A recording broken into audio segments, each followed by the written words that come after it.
was born in California. Now I live in New York. And between Superstorm Sandy here and the raging wildfires and the record droughts there, it's impossible to ignore global warming. It worries me a lot. So when I get a chance to meet a top energy executive whose company burns a lot of coal, oil, and gas, I'm eager to ask him some tough questions. The single largest source of carbon emissions in the United States, in the world, comes from power plants. And we own power plants. David Crane is the CEO of America's second largest energy generation company, NRG. When it comes to climate change and carbon emissions, so many people would say you're the bad guy. We make enough power to light up 40 million American homes. But in order to do that, right now, we're emitting about 60 million tons of carbon into the atmosphere a year. We're the bad guy because we're keeping the lights on in everyone's home. And this is the way the lights have been kept on for the last 100 years. And so... But then he tells me something I wasn't expecting. He's trying to move away from oil and coal, and as quickly as possible. In Texas, his company is already one of the biggest providers of wind energy. So then is your interest in sustainable energy purely personal and moral, or do you see, does it make business sense? Oh, no, it makes total business sense. You know, when we started, we sort of looked around to our left and to our right, thinking that, you know, ours is a pretty competitive industry where all our competitors are going to be there and we have to fight them. And we were alone. Why? I don't know. I can't ask that question. And David Crane isn't the only surprising person who's pushing for clean energy these days. About an hour from where I grew up, I meet the mayor of Lancaster, California, a tough-on-crime Republican who's trying to power his entire city with solar energy. Half the people think I'm nuts when I say these things. Half the people believe me, and then it happens. You know, nobody believed 97% of the city buildings would be net zero. Explain, what is net zero? Net zero is we are not creating a carbon footprint at all. That's attainable now. And it's not just companies and cities that are turning to renewables. Entire countries are too.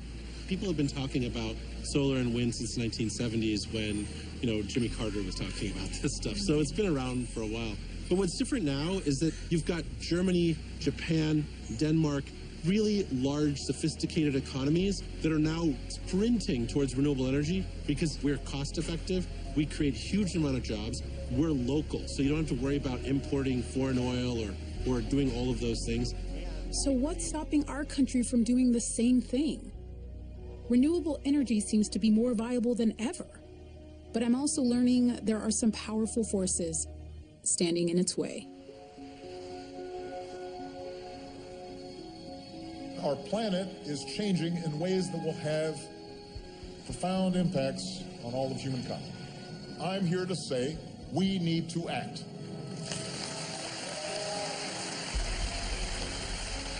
On a hot day last summer, the president laid out a new, more aggressive plan to rein in climate change. These are facts. Obama claimed to see a path forward from the dirty energy of the past to the clean energy of the future. But the energy source the president talked about the most wasn't wind or solar or even nuclear. It was natural gas. We're also producing more cleaner burning natural gas than any other country on Earth. He called it clean, affordable, and critical to stopping global warming. It can also help reduce our carbon emissions. These days, a lot of people are saying that natural gas is the solution to both our energy and climate woes. But I discovered that a handful of scientists have some problems with that claim, including one who used to work for the gas industry. The industry really wants the American people to believe. They really want the President of the United States to believe. They want all the state regulators and state legislators to believe what they're saying, which is shale gas is our savior. Merry Christmas, America. It's going to make us energy independent, energy secure. It's going to keep prices low. It's going to kill coal. Well, all those things depend upon shale gas being clean. And we question that.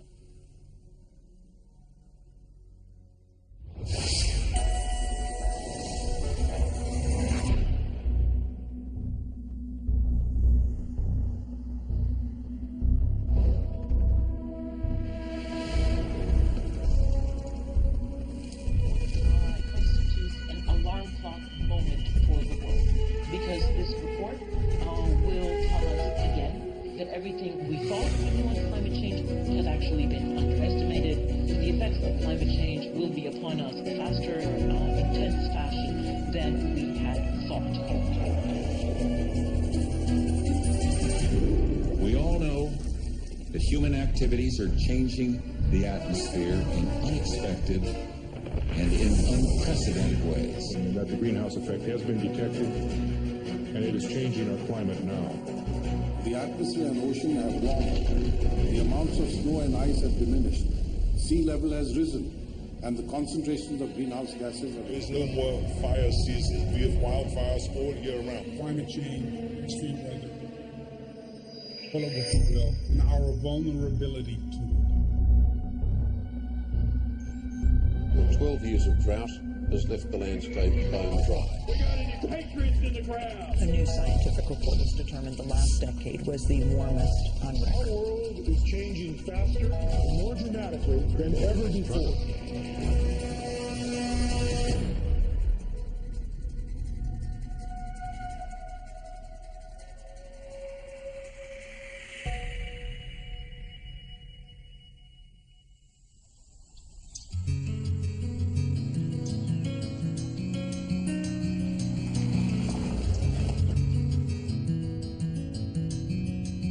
When I started looking into the state of clean energy in America, everyone told me to go to Kansas. To the Native Americans who once lived here, Kansas means people of the South Wind. They say that in some parts of the state, it never stops blowing. Today, more and more people in Kansas are trying to harness that natural resource. Wow, look at that. It's huge. I'm here to meet with one of the pioneers, a rancher named Pete Farrell. I used to cuss the wind. There were days I'd come in with a headache from having to clamp my hat on so tight over my head. So at what point did your relationship to the wind change? It was out of strategic necessity. I realized a number of years ago that I was going to join the Old Dead Ranchers Society. That's where you work 24/7, 365 days a year until you fall over dead. And then a bunch of people gather around and congratulate you for what a fine job you did. Yeah, boy, he put away the hours, didn't he? And I've seen guys just work themselves into the grave, and I decided I didn't want to be a member of that society. I wanted to find a different way. But when he first put up these turbines, he had no idea they would end up saving his ranch when disaster struck. The worst drought in decades is causing pain across more than half the nation. Today, the U.S. Department of Agriculture reports almost half of all the nation's counties have been declared disasters because of this year's drought. We've had droughts before. We could measure them in months. So the first time in my life that I got to experience a 3-year drought. And a drought is like a piece of sand you can never get out of your eye. It's always there. It always reminds you every day when you look out and you see the landscape dying. I don't know what my fellow ranchers, well, I do know what they're doing. I know they're quitting. And they're losing their land and their livelihoods. And of course, my ace up my sleeve is that I have a wind farm which allows me to gain an additional track of revenue in spite of a drought. Wind is my best cash crop in a drought because wind blows even during a drought. So Pete, talk to me about the history of this ranch. How long have you been here? My great-grandfather founded this ranch in 1888. This is where he spent his final years. He built this house as a 70-year-old just 5 years before he died. This very house? This very house, built 90 years ago by him. So I'm living in my great-grandfather's home, and it's sacred ground. Pete says that at first, people were skeptical of his wind turbines. But a few years after he put them up, the whole state got behind wind energy in a big way. Kansas passed a law requiring that 20% of all electricity come from renewables by 2020. Now, more than half the states in the country have similar laws. They're known as renewable energy standards. And it's thanks in part to these laws that in 2012, wind and solar in the U.S. grew faster than any other energy source, faster than coal or even natural gas. Kansas now has enough turbines to power nearly 1 million homes. And it's not just lefties who are happy about this. Kansas's Republican governor, one of the most conservative in the country, is a huge supporter.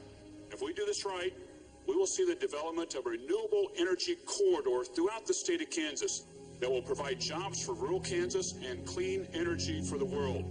I want Kansas to not only be known as the wheat state, but also the renewable state, and we can do it. But not everyone is happy about all the growth in renewables. And some groups are working very hard to convince people that wind and solar are a bad bet. We are at the World Series of Poker in the Rio Hotel and Casino. Probably about 2,000 players, mostly poker professionals, a few amateurs like myself. The game, it's so complex. There's patience, self-control, self-discipline. Then it's really important to be able to read people, understanding, who they are, how they're playing. And for my job as an analyst for energy and environment issues and policy, like I would at the poker table, I need to know all the data, I need to know all the studies, I need to discern what each piece of data or study means, fit it into the overall picture. The mere notion that climate is changing does not mean A, that we're facing a crisis, or B, that we need to do something about it. James Taylor spends much of his time on the road. Good morning. Going from state to state to state, trying to shut down any government efforts to promote renewables. I've been to most of the state capitals to meet with legislators or state officials or to testify. For today's hearings, would you prefer that I emphasize more the economics, more the environmental issues? Emphasize the economic side. I don't think we're going to win the environmental argument. These are where the battles are fought regarding global warming and all sorts of other issues. The objective fact is that renewable power is substantially more expensive than conventional power. Natural gas, regarding the 6 principal pollutants tracked by EPA, natural gas cuts those pollutants by 90+%. It's essentially an emissions-free power source. You are almost a wholly owned subsidiary of ExxonMobil, are you not? Well, that's what the global warming alarmists of the world would like you to believe. Taylor seems to be part of a vocal minority. I find a Gallup poll saying that 3 out of 4 Americans want the country to push harder on wind and solar. Why is Taylor so intent on stopping that? You'll win them back, don't worry. Trust me. Who is this guy?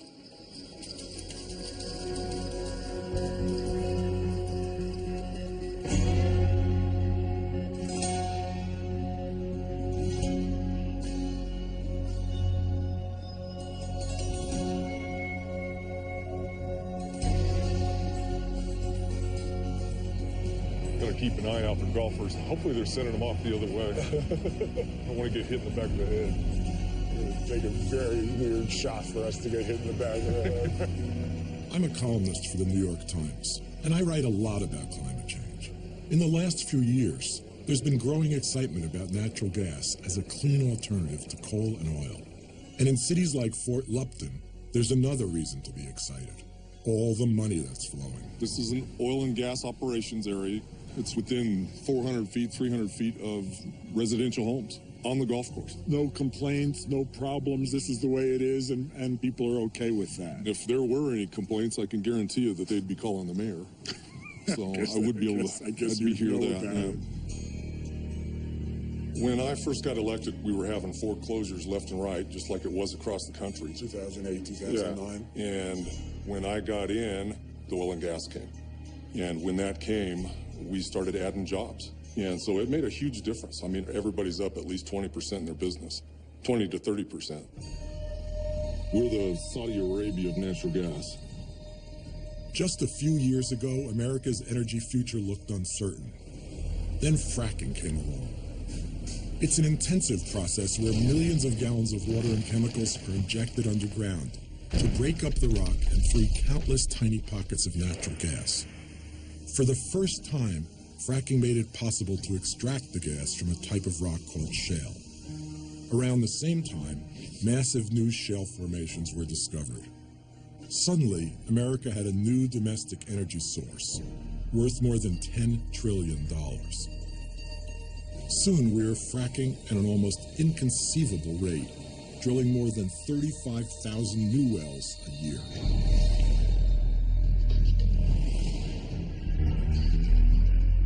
I've heard lots of complaints about fracking, water catching on fire, toxic chemicals, even earthquakes. But to me, it seemed like maybe the pros outweighed the cons. Natural gas, I learned, produces just half as much carbon dioxide as coal. And when it comes to climate change, that's a big difference. But not far from the natural gas fields of Fort Lupton, a scientist was making a surprising discovery that would challenge the conventional wisdom about natural gas.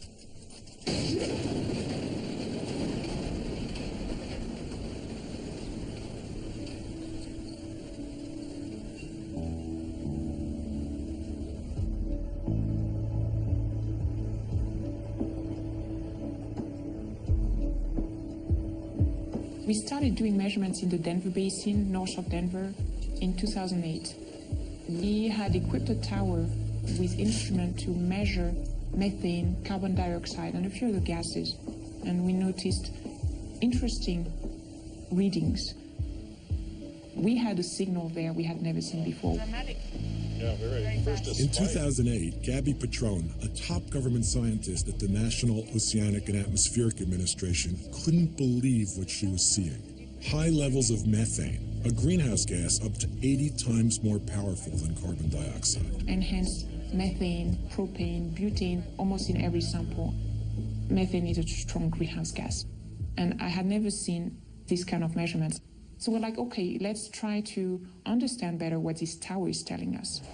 And we started driving around. Petrone needed to find out where the methane was coming from, so she turned this old van into a high-tech mobile methane detector. Soon, she was crisscrossing vast stretches of northeastern Colorado, taking thousands of measurements. Here, so we're taking. She thought the methane might be coming from landfills or the 2.6 million cows in the area. But the source turned out to be something she didn't expect. Methane is right there. But look at these levels. There's no questioning where the methane is coming from. It's natural gas, okay. Definitely. We saw a lot of emitters in these oil and gas fields. Every well pad had some kind of signature. What she was finding was alarming, but was enough methane leaking to make it a serious problem? To find out, she needed more data.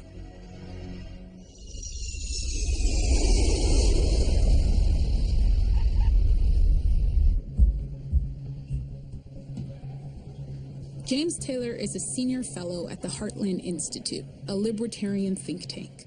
They promote right-wing views on all kinds of issues, but what they're really famous for is denying man-made climate change. Right now, Taylor's focus is trying to repeal renewable energy laws all over the country. But how does someone like him influence legislation in dozens of states? I find out Taylor is working with a powerful group called the American Legislative Exchange Council, or ALEC. The name sounds dull, but ALEC's members have included some of the biggest fossil fuel companies in the world, as well as thousands of mostly Republican state legislators. Together, behind closed doors, they write bills that the legislators then take home to their individual states and try to get passed. ALEC boasts that more than 100 of its bills become real laws every year. Arizona's harsh immigration law started its life as an ALEC bill. So did the controversial Stand Your Ground law that was enacted in more than 24 states. And we're going to the state capitol, please.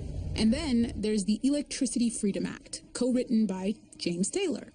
It seeks to repeal renewable energy standards all over the country. Today, he's in Kansas.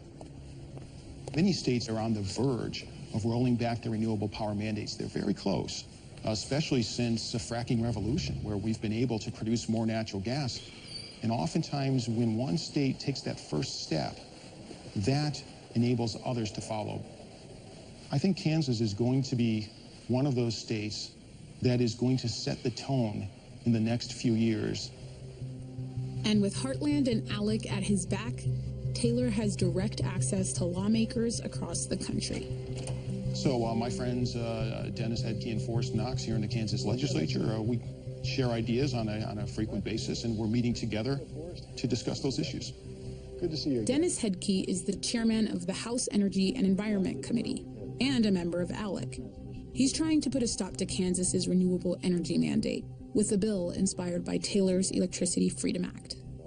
These renewable power mandates here in Kansas and elsewhere, they're requiring you to dismantle power plants that are in existence. Electricity demand is only growing at about 1% per year.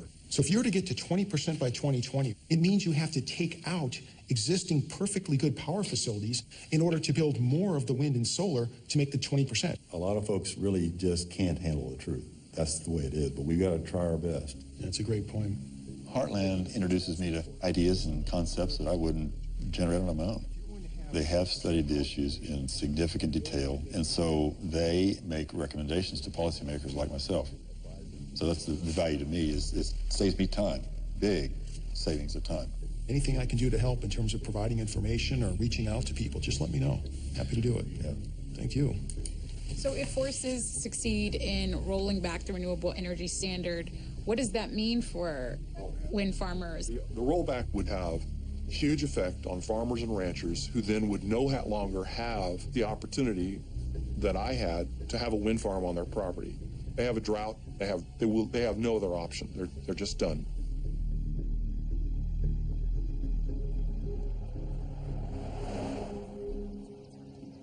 Around the same time that Gabby Petrone was driving her van across Colorado, another scientist at Cornell University in New York was starting an investigation of his own. Of course, we want to make sure that we're accounting for all the methane that might be flowing into the volume over that area. Tony Ingraffia is a professor of structural engineering and an expert in rock fracture mechanics. He spent many years consulting for the oil and gas industry, but now he's one of the industry's biggest critics. It all started a few years ago when he decided to take a closer look at what happens to natural gas when it leaks into the air. Natural gas is essentially methane, CH4, the simplest of all of the hydrocarbons. It's colorless, it's odorless, it's tasteless. Methane, when it's burned, produces less carbon dioxide per unit of energy produced than coal or oil. It's less dirty. Less dirty than coal or oil, by far. No question about that. But the problem with methane is that if it gets into the atmosphere without being burned, it becomes a very potent greenhouse gas, worse than carbon dioxide, by far. How many times worse? Ask this question. I put a pound of carbon dioxide in the atmosphere. I put a pound of methane into the atmosphere. If you wait 20 years, methane is anywhere from 72 and 105 times more potent than carbon dioxide. Wow. So you'd have to leak 80 pounds of carbon dioxide to do the same harm as 1 pound of methane. It makes for a thicker blanket than an equivalent amount of carbon dioxide. Makes the Earth's atmosphere a better greenhouse. Therefore, we have to make sure we don't leak very much methane. Any leaks make natural gas less clean than advertised, and the more it leaks, the dirtier it gets. The question is, how much methane can leak before natural gas starts to get as bad as coal, the dirtiest fossil fuel? Most experts say the threshold is about 3%. As long as no more than 3% of the natural gas we produce ends up leaking into the atmosphere, it's not necessarily good, but it's still better than coal. Ingraffia and his team wanted to collect all the data they could get their hands on to estimate just how much methane was leaking across the entire country. And over a period of 2 years, we gathered the information we could from the EPA, from the Department of Energy, from industry sources. We pick up the phone and call people at gas companies and oil companies and ask them. And in most cases, they were quite willing to say, yeah, here's the information, here's the data. No one had pieced all this together before, and what they found looked like very bad news. We published our paper and we said, look, we concluded that as an upper bound, 7.9% of all the gas produced by a shale gas well during its lifetime would not get burned, but would get emitted. At the lower end, we said about 3.6%. That's the range. It could be this much. But even if it's only this much, natural gas is not any better than coal or oil. And if it's this much, it's way worse. Even at the low end of the range, the news was bad. Yes. But I emphasize, we weren't going out and measuring anything. We don't have the resources to do that. You were really guessing at the amount of methane that was leaking. You really didn't know at that time. We really didn't know, but I object to the word guess. We were using best available scientific estimation methods to estimate, but we didn't know.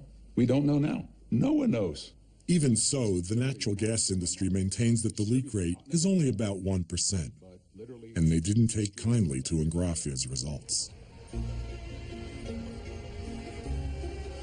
As I investigate the future of wind and solar power in America, I'm realizing that many of the biggest decisions aren't made in Washington, D.C. They're made in state houses, like this one. This is where James Taylor has been focusing his energy, trying to convince local lawmakers that renewable energy is too expensive. Today, I'm meeting Kimberly Swati. She's a consultant for the wind industry here in Kansas, and she's been on the front lines of this local battle. So one of the biggest things that I hear is that if my state decides to switch to wind or solar, ultimately I'm going to end up paying for it. My utility bill is going to go through the roof. Is that true? We have seen in the last several years, as the utilities have bought more renewable energy and they've integrated onto their system, the price impact has been de minimis, is what they say. 0 to 1.7% impact.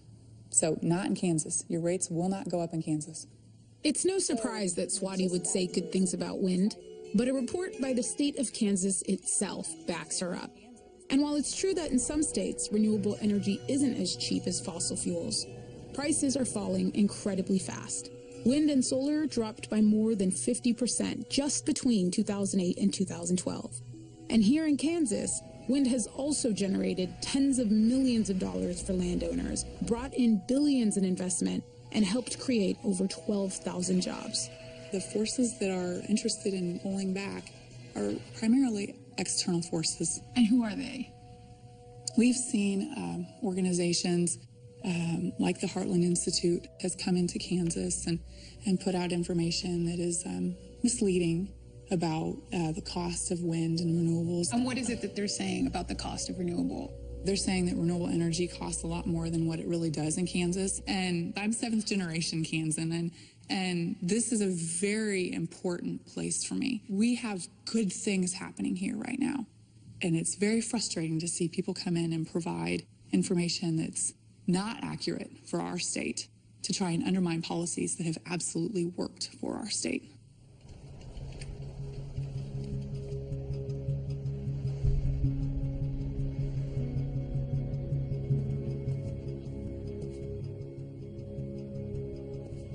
We'd like to present the facts on various topics, energy and the environment, budget and tax, to people who are influential. If you are a state legislator here in Colorado, or you have been a state legislator, could you just raise your hand? Well, there are a few more. It's our privilege to have with us in person the real James Taylor. Going to a Heartland event feels like entering an alternate universe. There are hundreds upon hundreds of peer-reviewed studies that show that humans are not causing, global warming is not causing an increase in extreme weather events. Don't let anybody tell you differently. In reality, the scientific consensus on climate change is effectively unanimous. It is extremely likely that humans are mostly to blame for temperatures that have been climbing now for decades. How sure are these scientists? They say about 95% certain. In science, 95% is pretty darn certain. The Intergovernmental Panel on Climate Change, or IPCC, brings together thousands of scientists from more than 50 countries. Their latest report might be the most comprehensive scientific assessment in history, and its conclusions are dire. But to challenge the findings of the IPCC, Heartland and others set up their own group, the NIPCC. We are producing, look for it, the Non-Governmental International Panel on Climate Change, the updated report, Climate Change Reconsidered, explaining what's going on. Heartland even came up with the billboard campaign in 2012 over a busy Chicago highway that equated people who believe in global warming with terrorists. I'm starting to wonder, who's behind the Heartland Institute? So I'm heading to California to meet two people who have studied Heartland for years.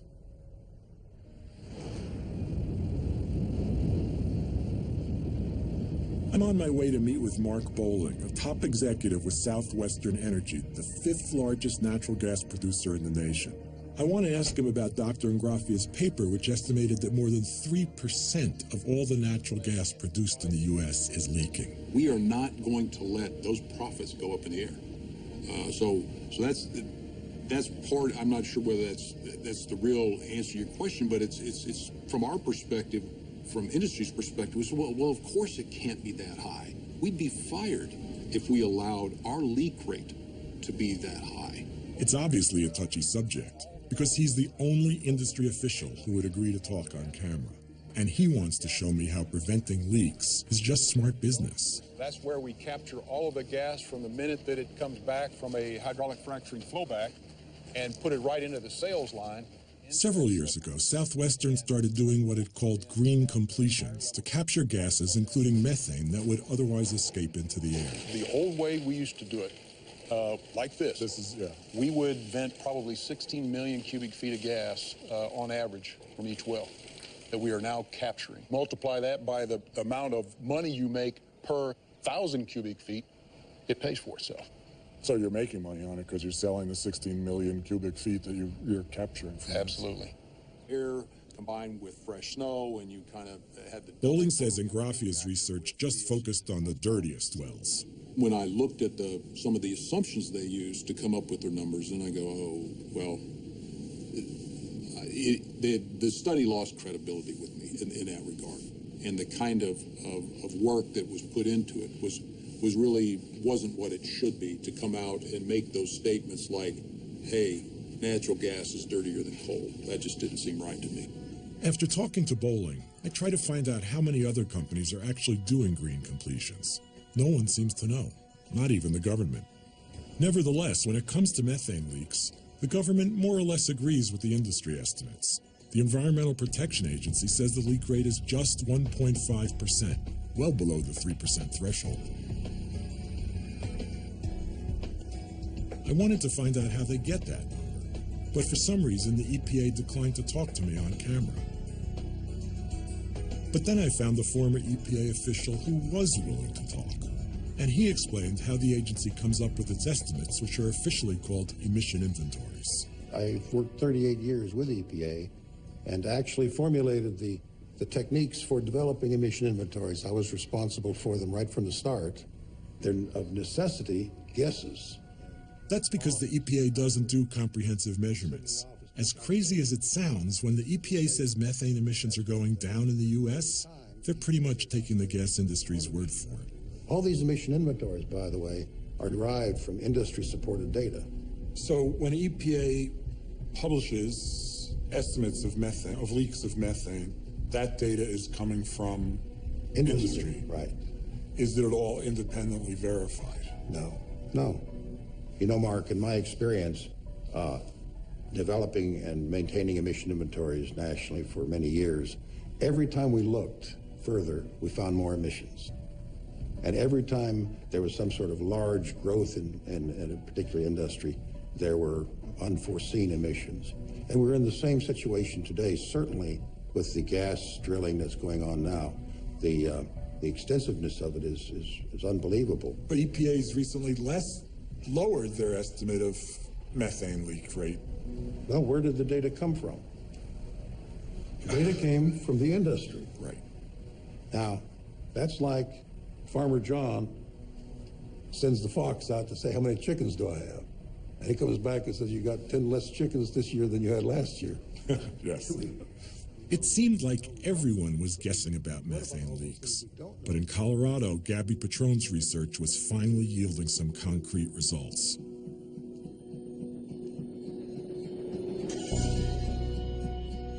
I've come to California to meet with Lisa Graves, the executive director for the Center for Media and Democracy, and Brendan DeMel, who runs an investigative website called Desmog Blog. They've made it their business to learn as much as possible about the Heartland Institute and other groups that deny climate change. Heartland has this storied history of attacking climate change. They've sort of molded their position to fit the times. Originally, they started out as outright deniers, saying it's not happening, it's a hoax. When the science was clear, they sort of shifted to, well, if it's happening, it's not that big of a deal, to actually it might be good for us, it might be beneficial. And that's where James Taylor really, his position is that global warming will be beneficial for humans. The scientific evidence is really against them, but they say things so boldly and stridently that it makes some people believe that they must be telling the truth. So who are Heartland supporters? Where do they get their funding? Well, there's a number of things we know about the Heartland's funding and some that we don't, because as of 2007, they don't disclose their donors. One thing they do know is that Heartland is just a small part of a vast climate denial network with hundreds of millions of dollars behind it. Through a combination of public tax records and leaked internal documents, a lot of the money has been tracked back to two major sources. ExxonMobil, the world's largest oil company, gave at least $27.4 million to climate denial groups between 1998 and 2010, including hundreds of thousands of dollars to Heartland. And fossil fuel billionaires Charles and David Koch, who own Koch Industries, have funneled more than $72 million to the cause through a dizzying array of foundations and front groups. But recently, the money trail has gone cold. Foundations or companies that gave money directly are now, through this mechanism called Donors Trust and the Donors Capital Fund, able to shield their donors. Which makes it harder for the public to put pressure on those funders to not support. How do you hold someone accountable if you don't know who they are? Donors Trust and Donors Capital Fund act as middlemen between wealthy donors and groups they want to secretly fund. The donors are able to remain anonymous. Much of Heartland's funding now comes from a single anonymous donor. And with the help of Donors Trust, more money is pouring into climate denial than ever before. A staggering $558 million just between 2003 and 2010. And Brendan and Lisa tell me that climate change isn't the only issue where Heartland has been on the wrong side of science. One of the things we've seen with Heartland and with the other groups is a real effort to muddy the waters, and that's right out of the tobacco company's big PR playbook. In 1969, a tobacco executive wrote a memo in which he said that doubt is our product. If they were going to confuse the public, they needed to suggest to them that there's no link between tobacco and cancer. So we're going to sell this idea that there's confusion among scientists and continue to perpetuate doubt in the public mind. And Heartland was one of the key players in that. In the 90s, with funding from Philip Morris, Heartland tried to discredit the science linking secondhand smoke to cancer. In a fundraising letter, Heartland's president boasted about how valuable the organization was to tobacco companies. And many of the same scientists now denying climate change got their start defending cigarettes. Brennan, can you tell us more about who James Taylor is? Sure. So James Taylor, his expertise is in the law. He's a lawyer. He's a great talker. He's a very personable guy. But it's kind of shocking to me that anyone would rely on a lawyer to give them advice about science matters. It's kind of like asking your dentist what to do about your heart condition. He might have some interesting things to say about it, but he's probably not the specialist you should be listening to. Ever since I started following this battle over renewables, I've wanted to meet James Taylor, face to face. I get my chance when he agrees to meet in New York.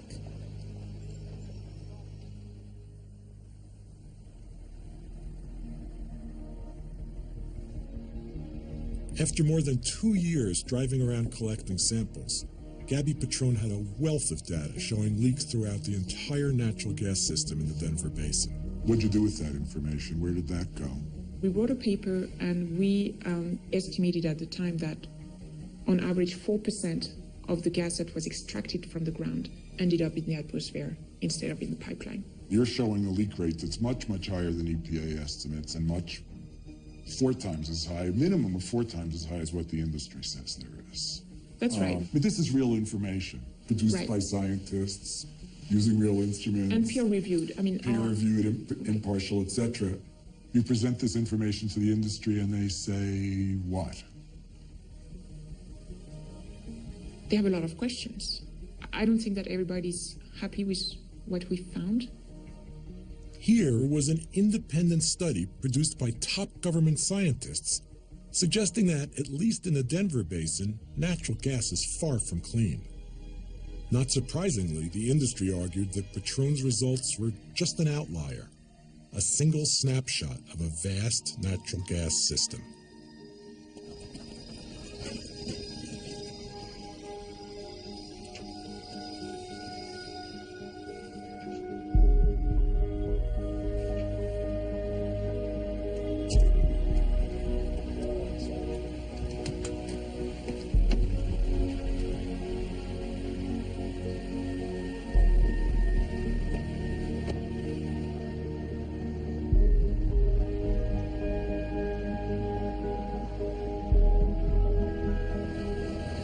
That's where we're going. It's making measurements every 1 second. Practically, as soon as we started the lead, Vernal, it went up. Yeah, it's starting to go up. The Uinta Basin in eastern Utah is home to thousands of natural gas and oil wells, and not much else. I'm here with a team from Picaro, a company that's working on cutting-edge technology for measuring methane emissions. Normally, these guys are hired by the gas companies themselves to find and fix leaks. This time, though, they're heading out on their own dime. They want to know if the methane problem could possibly be as bad as Patron's numbers suggest. And to find out, they brought the big guns. Equipment that's 1,000 times more sensitive than what most companies use to detect methane. The blue dots are natural gas wells? Yes, or natural gas facilities of one type or another.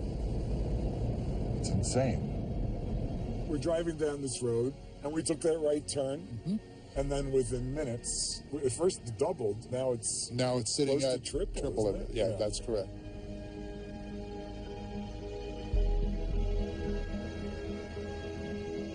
It takes 2 weeks to fully cover the area. They find leaks everywhere. There's so much gas in the air that methane readings are sky high over the entire 700 square mile basin. I was surprised by what Gabby Patron showed me in Colorado. It's starting to look like Utah is even worse.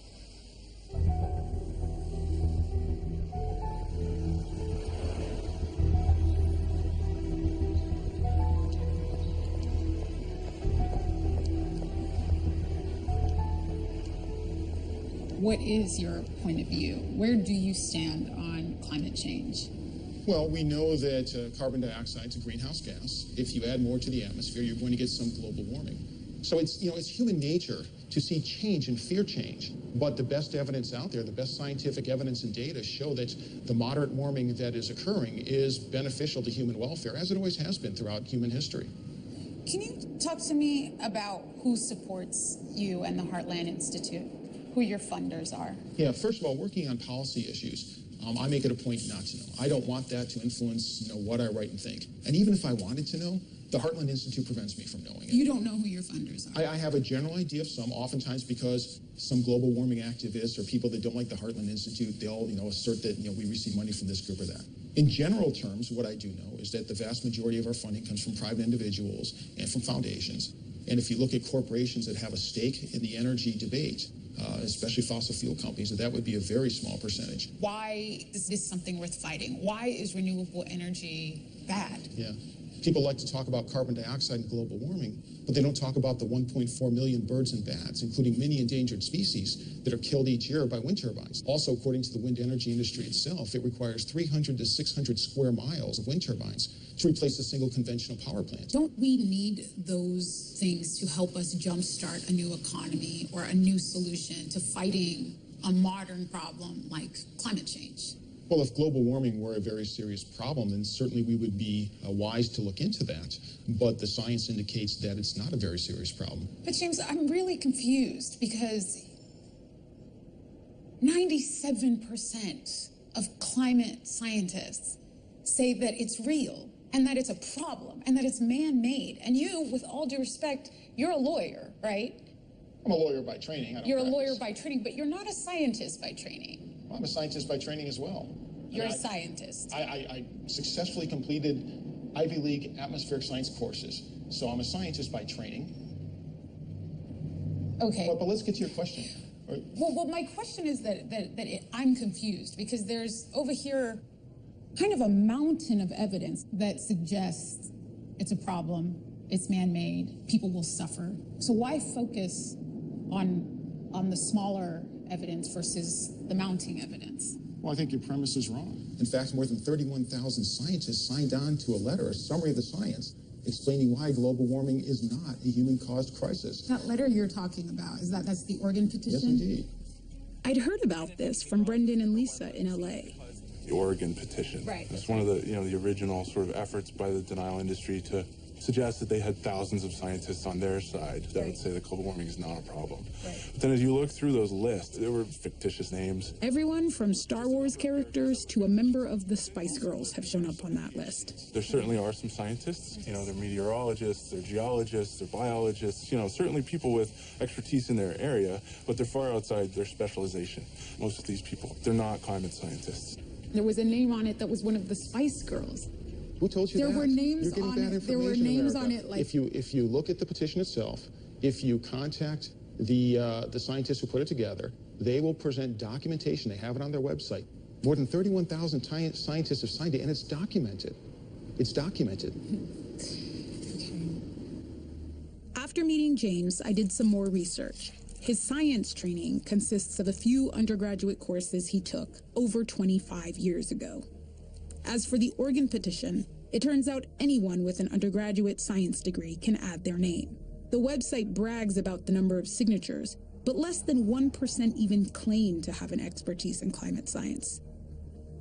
The whole thing seems kind of ridiculous to me. But with all the money pouring in, the denial campaign seems hard to counter. And I wonder how all this will play out in Kansas, where the vote on renewable energy is about to happen.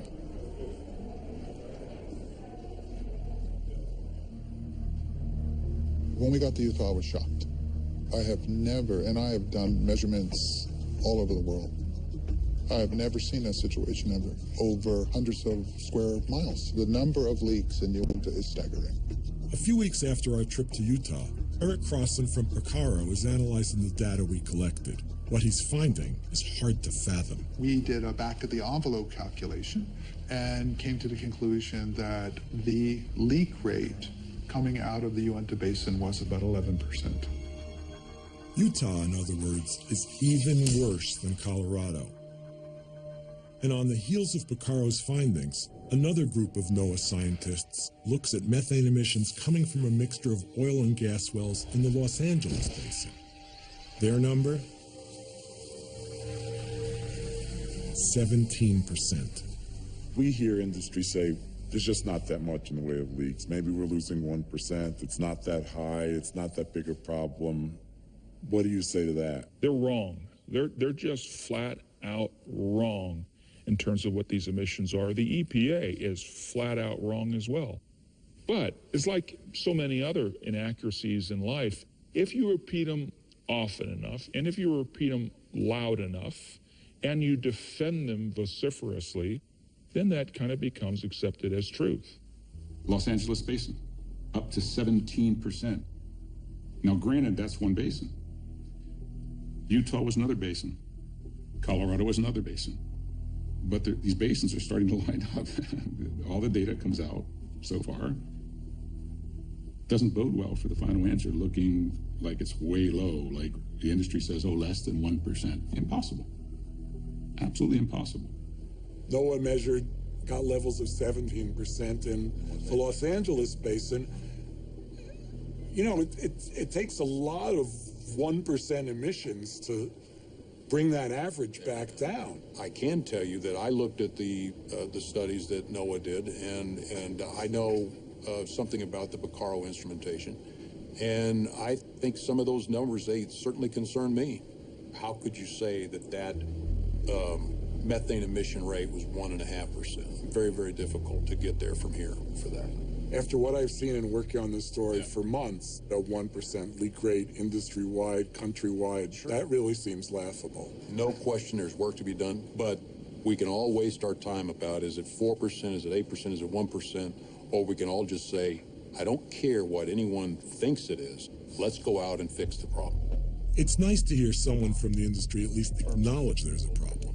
President Obama has acknowledged it too and promised to study it. And in Colorado, the Environmental Defense Fund successfully campaigned for tougher regulations on methane leaks. But actually fixing the problem might not be that easy. Some say technology like the kind I saw at Mark Bowling's facility is the answer. And a study last year by the Environmental Defense Fund showed that these so-called green completions can help quite a bit. But in Colorado, where more and more wells are doing green completions, Gabby Petrone still hasn't seen methane emissions go down. Then I started thinking about all the places across the country where gas can leak.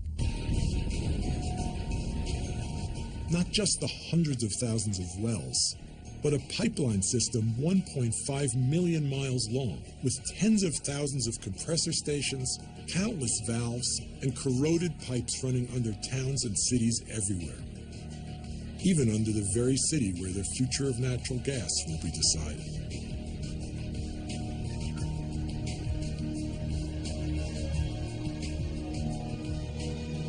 Check these first. This one, we can smell it. Yeah, you can smell it just walking up. Oh, yeah. I think it's saturating my instrument. 11%. That's a dangerous concentration. Yeah, that they should. Sparked, that would blow up. Rob Jackson is a scientist with Duke University. He's been using Picara technology to find methane leaks in cities. He just finished a study in Boston where he found thousands of them. And now he's finding the same thing here. This is a partial map of the city. The red is all the road miles in the city. The yellow are the leaks. You literally have thousands of very small leaks spread out all across the city. It's death by 1,000 cuts. So that's 45% gas. That's almost pure methane coming out of the ground. There's so much methane there that you actually couldn't light that because there's not enough oxygen. Not that that's much consolation. There's a lot more we still don't know. But from everything I've seen, it seems like right now natural gas could be making our climate problem worse rather than better. I think we need to ask ourselves if that's a risk worth taking, because the natural gas boom in this country is just getting started. The bill that would dismantle Kansas's clean energy law is up for a vote today, and Pete Farrell is on his way to listen in. In April 2009, this legislature passed mandates to, quote, protect, end quote, U.S. citizens from the dangers of a colorless, odorless, tasteless, and I submit to you, harmless gas known as CO2. The existing mandates are why we're here today. Political winds shift, the composition of the legislature shifts, and maybe it shifts because of bad decisions that were made before. This is about generations of Kansans to come. If the vote is a yes, Kansas's renewable energy law will be repealed. I'm in support of this amendment. I just cannot support this bill. What are we doing here? What are we doing? I will move forward with this motion. This is starting to get a little ridiculous. I will not support this, and I too question why we're just playing with numbers. I disagree. And so I would suggest that this legislation does advance reasonable policy for the citizens of Kansas. All right, we'll call for a vote on the amendment. All in favor say aye. Aye. All opposed say nay. No. Chair is in doubt. We'll call for a raise of hands to clarify the vote. All in favor, raise your right hand, please. Showing 9. Okay, all opposed? 9-10, the motion fails. This meeting is adjourned. Thank you. We survived by one vote.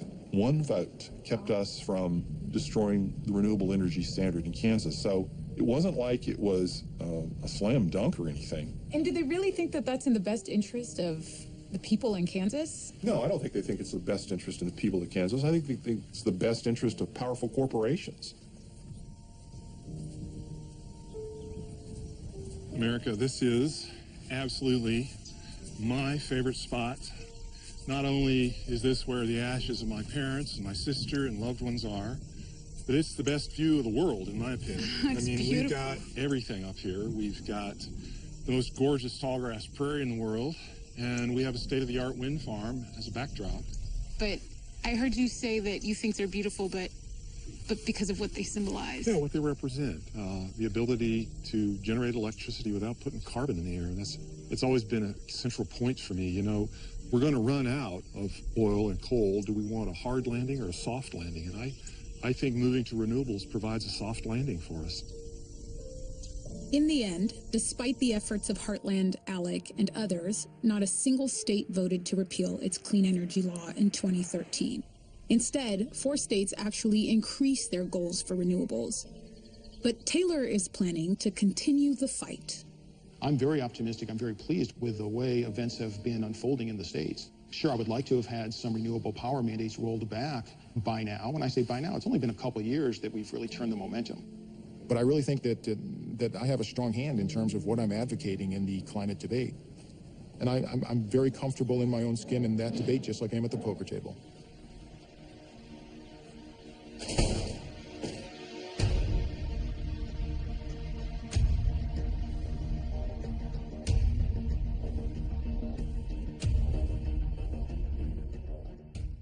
We're only a severe drought away from the near collapse of the Egyptian government. Climate helped contribute to that chain of events. Next time on Years of Living Dangerously. The most immediate problem is food. Desperate people take to the streets. Corporate America accounts for more than half of the country's greenhouse gas emissions. We've been working on trying to do a fully biodegradable diaper. 3 months after Sandy, over 7,000 people were still without power. It's not our fault. As a society, what do we want these people to do when there's some natural disaster? This is my room that I've been waiting for 2 months.